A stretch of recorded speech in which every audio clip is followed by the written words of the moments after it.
cho ya sa nhà ngà khá khối nghe cả hu ba cả ở bu lê đom mưa bi tha ga trong xe lê nhà lê ju nhung ngà cho lu ma nó ngang dễ ya mà nơi nghe lê nhà ngà thì gì nơi xa la nhà cả lu ma nhú cứ coi nó nè đom bi tha lôi anh nhỉ à nước hồ nè đong nghe cho ta ga nơi mồ na mới nhà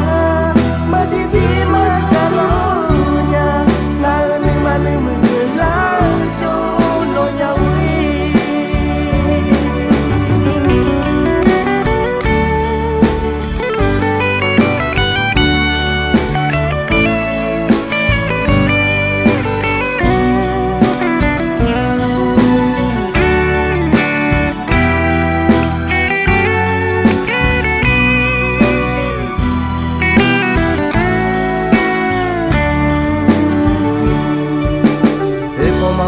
cho ya sa nhà